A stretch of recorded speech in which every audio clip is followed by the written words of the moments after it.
नमस्कार साथियों, O level की आज की इस क्लास में आप सभी का फिर से वेलकम है। मेरा नाम है मनीष कुमार और आप देख रहे हैं RGCSM क्लासेस।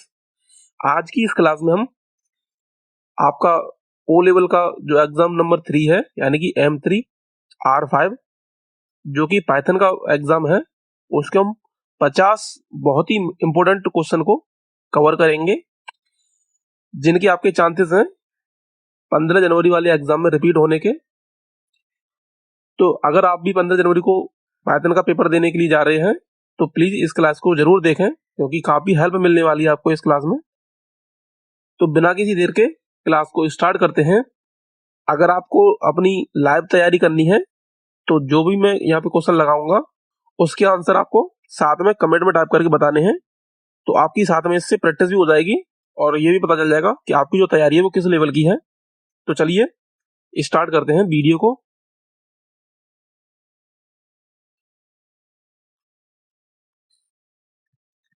यहाँ पर जो सबसे पहला क्वेश्चन दिया है, what is the maximum possible length of N identifier, यानी कि पहचानकर्ता की अधिकतम संभव लंबाई क्या है। तो जिन लोगों को भी क्वेश्चन का जवाब पहले से पता है कमेंट में टाइप करके अपनी प्रैक्टिस कर सकते हैं।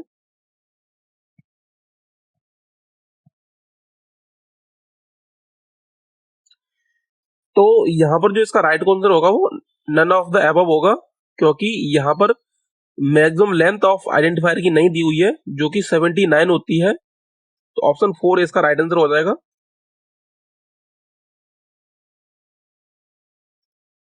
अगला यहाँ पर क्वेश्चन दिया है, who developed the Python language, यानी कि पाइथन भाषा का विकास किसने किया।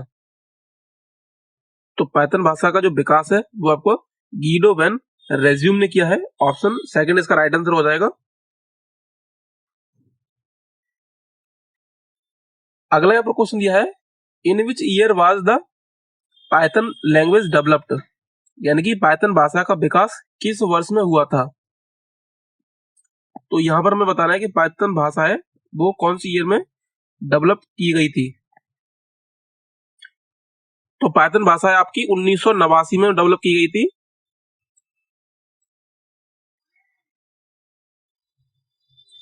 अगला यहाँ पर क्वेश्चन दिया है, which one of the following is the correct extension of the Python file,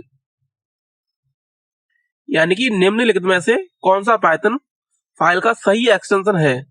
तो यहाँ पर हमें पाइथन फाइल का सही एक्सटेंशन बताना है। तो पाइथन फाइल का जो सही एक्सटेंशन होता है वो .py होता है। ऑप्शन 1 इसका राइट आंसर हो जाएगा।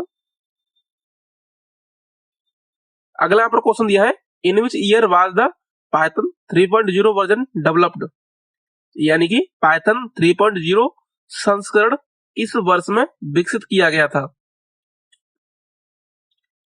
तो ये आपका 2008 में विकसित किया गया था। तो ऑप्शन ए यानी कि ऑप्शन 1 इसका राइट आंसर हो जाएगा।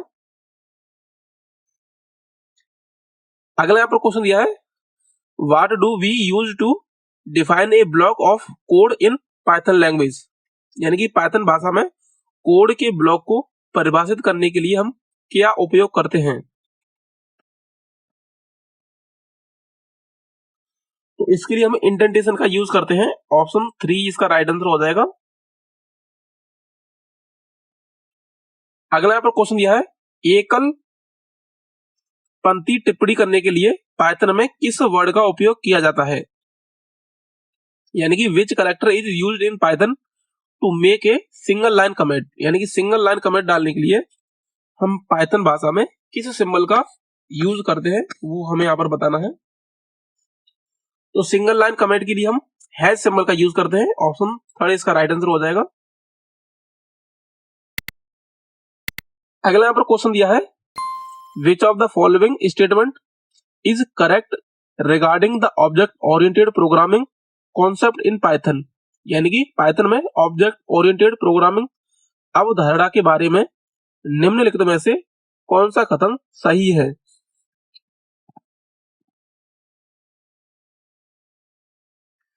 तो ये आपका ऑप्शन सेकंड राइट आंसर हो जाएगा। Object are real world entities while classes are not real.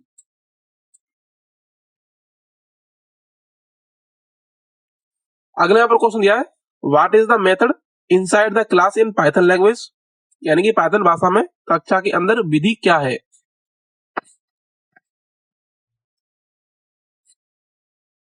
तो ये आपका फंक्शन होता है, ऑप्शन सेकंड इसका राइट आंसर हो जाएगा। अगला यहाँ पर क्वेश्चन दिया है, स्थानीय चर का नाम एक रेखांकित से हतोत्साहित क्यों शुरू होता है, यानी कि why does the name of local variable start with an underscore discouraged.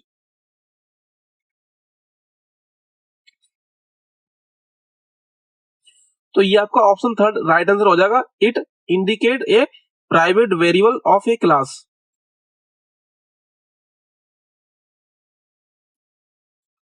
अगला यहाँ पर क्वेश्चन दिया है, which of the following is not a keyword in Python language, यानी कि पाइथन भाषा में निम्न में से कौन सा कीवर्ड नहीं है।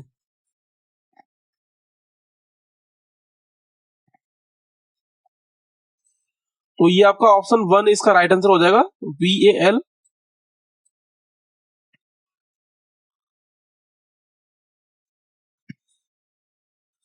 अगला यहाँ पर क्वेश्चन दिया है, which of the following statement is correct for variable name in Python language, यानी कि पाइथन भाषा में चर नामों के लिए निम्नलिखित में से कौन सा कथन सही है।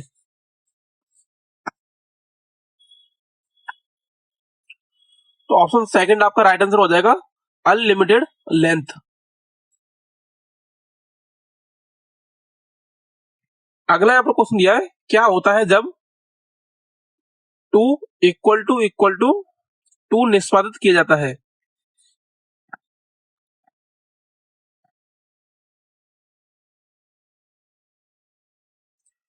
तो ये आपका फॉल्स इसका राइट आंसर होगा, ऑप्शन वन।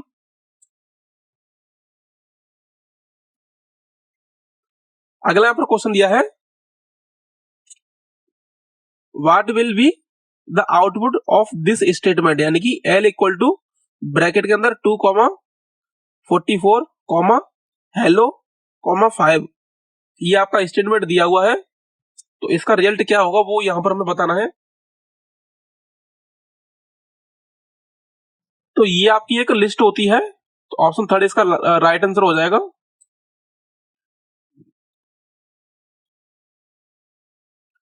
अगला यहाँ पर क्वेश्चन दिया है, हमारे पास यहाँ पे एक स्टेटमेंट दी हुई है और इस कथन का हमें रिजल्ट बताना है।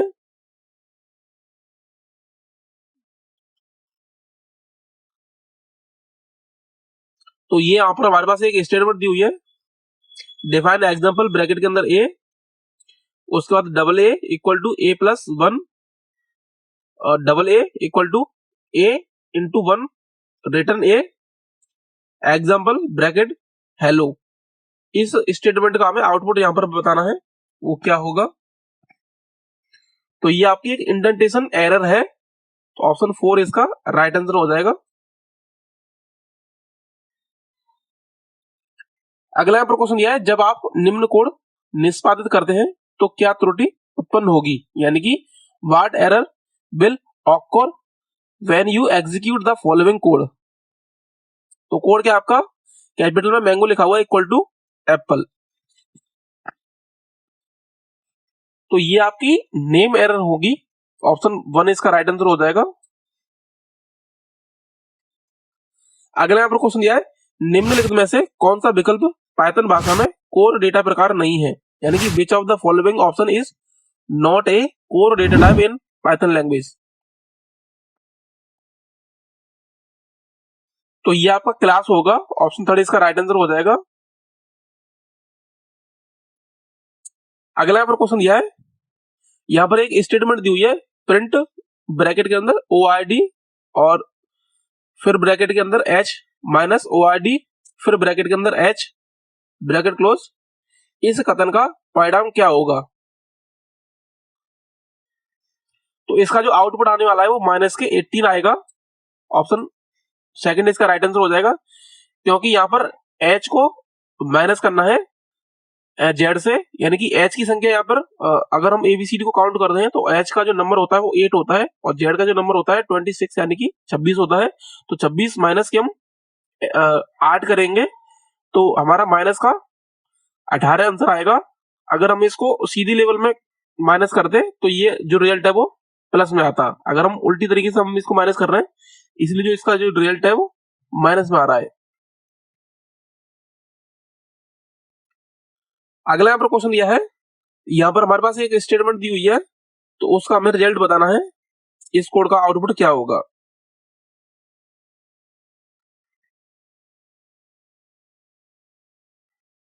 तो पाइथन प्रोग्राम और उसके बाद ये 6 कॉलन, इसका हमें आउटपुट बताना है। तो इसका जो आउटपुट होगा वो आपका प्रोग्राम होगा। ऑप्शन सेकंड इसका राइट आंसर हो जाएगा, क्योंकि इंडेक्स वैल्यू आपकी 6 के बाद की सभी वैल्यू को यहाँ पे प्रिंट करना है।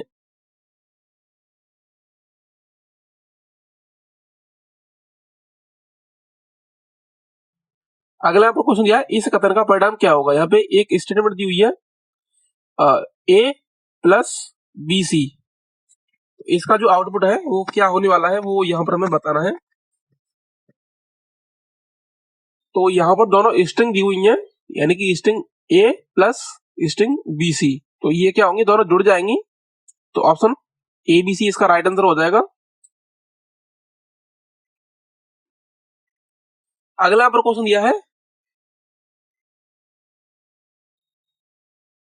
इस कोड का आउटपुट क्या होगा, यानी कि यहाँ पर भी एक स्टेटमेंट दी हुई है और इसका हमें आउटपुट बताना है। तो इसका जो आउटपुट होगा वो आपका ट्रू होगा। ऑप्शन सेकंड इसका राइट आंसर हो जाएगा। अगला आपको क्वेश्चन दिया है, इंपोर्ट मैथ एबीएस ब्रैकेट के अंदर मैथ डॉट SQRT और 36 ब्रैकेट में लिखा हुआ है। तो इस कोड का हमें आउटपुट यहाँ पर बताना है। तो इस कोड का जो आउटपुट होगा वो आपका 6.0 होगा, क्योंकि यहाँ पर इसका वर्गमूल एक तरह से बताना है, एक तरह से सॉरी स्क्वायर बताना है यहाँ पर, कि 36 का जो स्क्वायर है वो यहाँ पर क्या होगा। तो ये आपको फ्लोट में रिजल्ट आने वाला है 6.0। अगला यहाँ पर क्वेश्चन दिया है, which of the following is correctly evaluated for this function, यानी कि इस फंक्शन के लिए निम्नलिखित में से किसका सही मूल्यांकन किया गया है। तो ये आपका ऑप्शन थर्ड इसका राइट आंसर हो जाएगा। अगला यहाँ पर क्वेश्चन दिया है, राउंड ब्रैकेट के अंदर 4.576, इसका यहाँ पर हमें आउटपुट बताना है।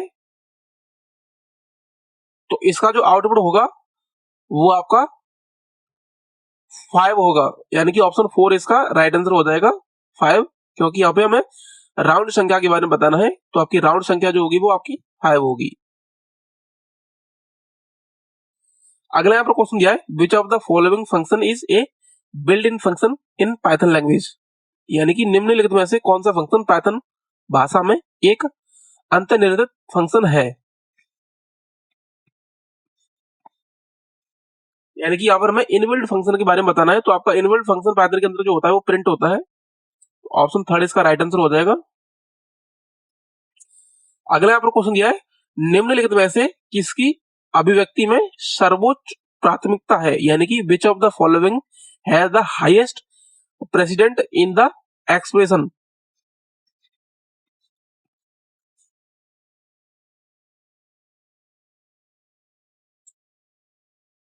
तो हाईएस्ट प्रेसिडेंट होता है वो आपका पैरेंथेसिस होता है। ऑप्शन 4 इसका राइट आंसर हो जाएगा। अगला यहाँ पर क्वेश्चन दिया है, which one of the following has the same president level, यानी कि निम्नलिखित में से किसका वरीयता स्तर समान है।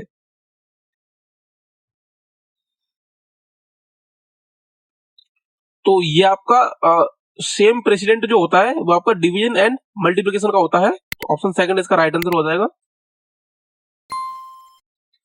अगला यहाँ पर क्वेश्चन दिया है, पाइथन में निम्नलिखित में से कौन सा वरीयता क्रम सही है, यानी कि which of the following president order in correct in Python.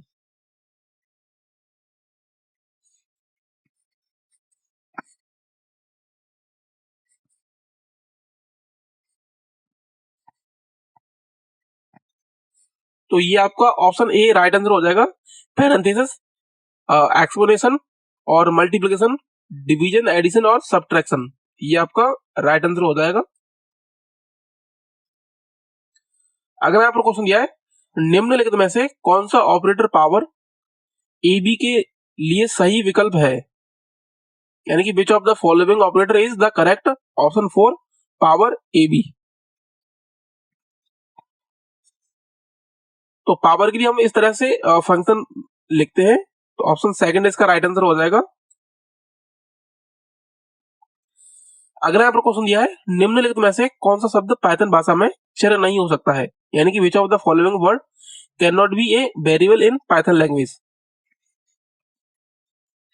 तो ट्राई आपका राइट आंसर हो जाएगा, क्योंकि ट्राई एक कीवर्ड होता है।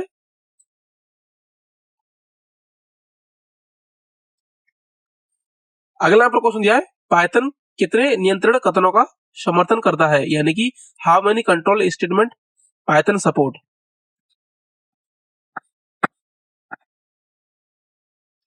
तो पाइथन के अंदर 3 तरह के स्टेटमेंट है वो सपोर्ट किए जाते हैं, तो ऑप्शन थर्ड इसका राइट आंसर हो जाएगा। अगला यहाँ पर क्वेश्चन दिया है पाइथन प्रोग्रामिंग भाषा में कितने कीवर्ड मौजूद हैं।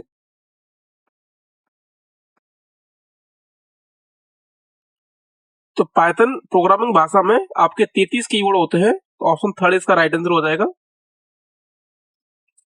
अगला यहाँ पर क्वेश्चन दिया है पाइथन में स्ट्रिंग्स के साथ निम्नलिखित में से कौन सा अंकगणितीय ऑपरेटर उपयोग नहीं किया जा सकता है, यानी कि which of the following arithmetic operator can not be used in strings in Python.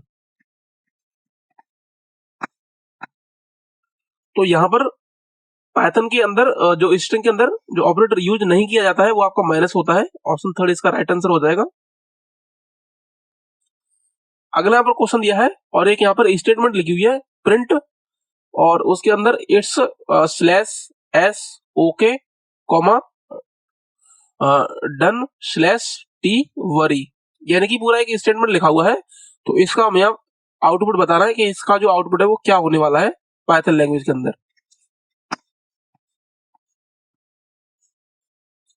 तो इसका जो आउटपुट होगा वो इट्स ओके डोंट वरी होगा, ऑप्शन वन इसका राइट आंसर हो जाएगा, क्योंकि यहाँ पर एस्केप सीक्वेंस का यूज किया गया है। अगला यहाँ पर क्वेश्चन दिया है निम्नलिखित में से कौन सा कीवर्ड पाइथन में रिजर्व्ड कीवर्ड नहीं है, यानी कि which of the following keyword is not A reserved keyword in Python.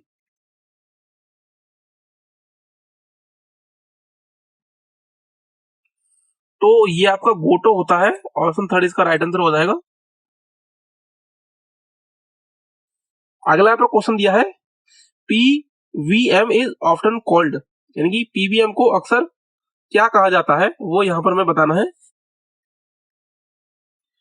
तो इसको हम पाइथन इंटरप्रेटर बोलते हैं, यानी कि पीवीएम को पाइथन इंटरप्रेटर कहा जाता है, तो ऑप्शन वन इसका राइट आंसर हो जाएगा।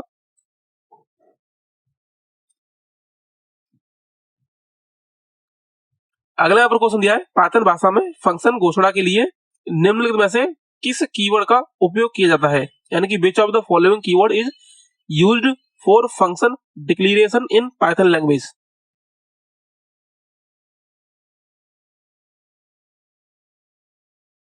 तो पाइथन भाषा में किसी फंक्शन को जब कॉल किया जाता है तो डीईएफ कीवर्ड का यूज किया जाता है, तो ऑप्शन वन इसका राइट आंसर हो जाएगा।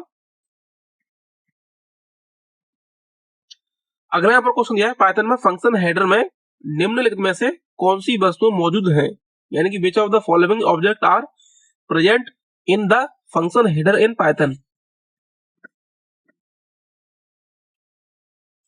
तो ऑप्शन वन इसका राइट आंसर हो जाएगा फंक्शन नेम एंड पैरामीटर्स।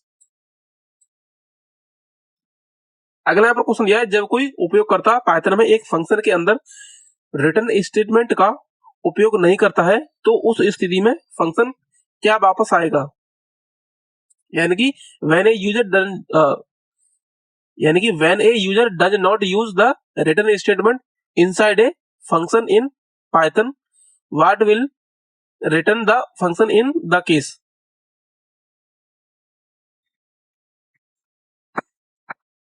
तो इस कंडीशन में जो हमारा पाइथन फंक्शन है वो नन रिटर्न करता है, तो ऑप्शन थर्ड इसका राइट आंसर हो जाएगा। अगला यहाँ पर क्वेश्चन दिया है, निम्नलिखित में से कौन सा फंक्शन को कॉल करने का सही तरीका है, यानी कि which of the following is the right way to call a function. तो यहाँ पर हमें फंक्शन को कॉल करने का एक सही तरीका बताना है। तो ये आपका फंक्शन नेम होता है। ऑप्शन थर्ड इसका राइट आंसर हो जाएगा।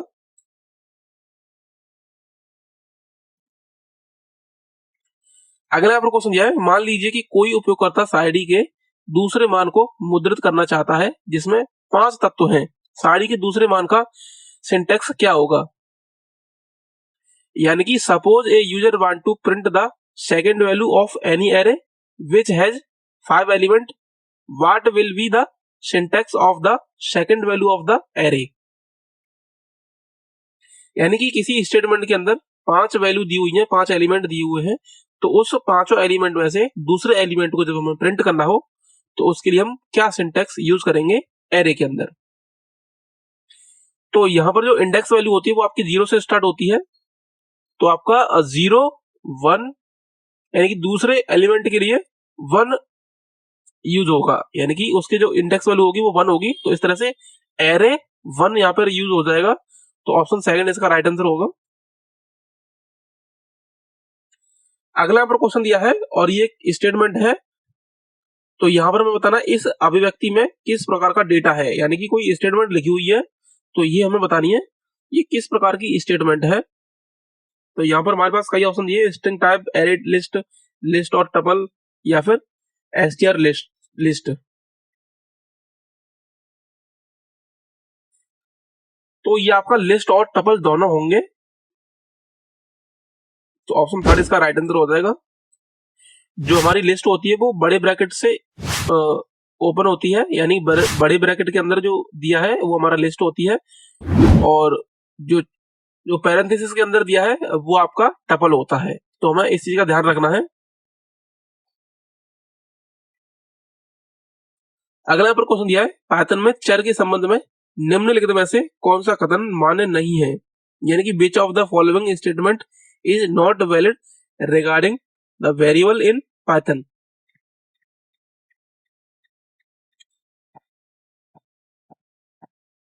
तो ऑप्शन थर्ड इसका राइट आंसर हो जाएगा। The variable name can beginning with A number, यानी कि किसी वेरिएबल का जो नेम है वो नंबर से स्टार्ट नहीं हो सकता है। तो ऑप्शन थर्ड इसका राइट आंसर हो जाएगा। अगला यहाँ पर क्वेश्चन दिया है, निम्नलिखित में से कौन सा कथन इफ स्टेटमेंट के लिए मान्य है, यानी कि which of the following statement is valid for if statement. तो ऑप्शन ए इसका राइट आंसर हो जाएगा, क्योंकि इफ स्टेटमेंट का जो एंड पॉइंट होता है वो आपका कोलन से होता है। ऑप्शन 1 इसका राइट आंसर हो जाएगा। अगला यहाँ पर क्वेश्चन दिया है, निम्नलिखित में से कौन सा ब्लॉक आपको त्रुटियों के लिए कोड ब्लॉक का परीक्षण करने की अनुमति देता है, यानी कि which of the following blocks allow you to test the code block for errors. तो ये आपका ट्राई ब्लॉक होता है। तो ऑप्शन सेकंड इसका राइट आंसर हो जाएगा। अगला यहाँ पर क्वेश्चन दिया है, निम्नलिखित में से कौन सा कोड पाइथन भाषा में एक सेट बनाएगा। तो यहाँ पर 3 स्टेटमेंट दी हुई है, तो हमें यहाँ पर बताना है इसमें से कौन सी स्टेटमेंट है वो सेट बनाएगी।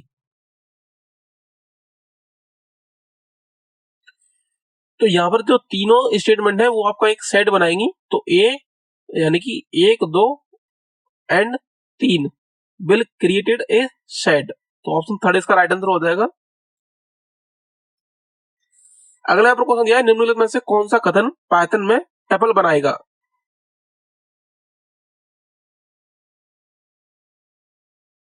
तो टपल के लिए हमारे पास ऑप्शन जो स्टेटमेंट फर्स्ट दी हुई है वो राइट होगी।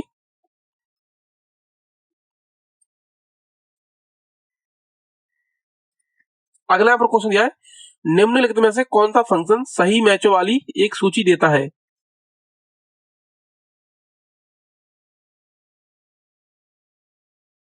तो ये आपका फाइंड ऑल होता है। ऑप्शन सेकंड इसका राइट आंसर हो जाएगा। अगला यहाँ पर क्वेश्चन दिया है, पाइथन प्रोग्रामिंग भाषा में सिंटैक्स त्रुटि द्वारा पर पता लगाया जाता है, किस पर पता लगाया जाता है यहाँ पर हमें बताना है।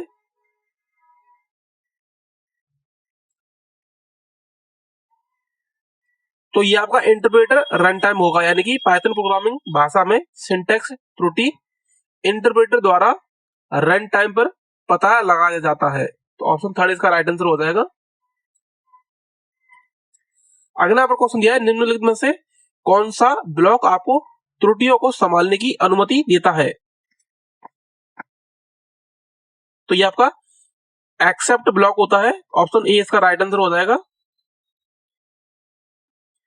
अगला यहाँ पर क्वेश्चन दिया है और ये एक स्टेटमेंट दी हुई है, तो इसका हमें यहाँ पर आउटपुट बताना है, यानी कि इस कार्यक्रम का आउटपुट क्या होगा। तो यहाँ पर एक नेम एरर होने वाली है, तो ऑप्शन 4 इसका राइट आंसर हो जाएगा। तो इसी के साथ जो हमारे 50 महत्वपूर्ण क्वेश्चन थे वो कंप्लीट हो चुके हैं। तो उम्मीद आपको ये वीडियो अच्छी लगी होगी। वीडियो को लाइक जरूर करें और आने वाली वीडियो के नोटिफिकेशन के लिए चैनल को सब्सक्राइब करना ना भूलें। तो मिलते हैं अगली वीडियो में, तब तक के लिए टेक केयर।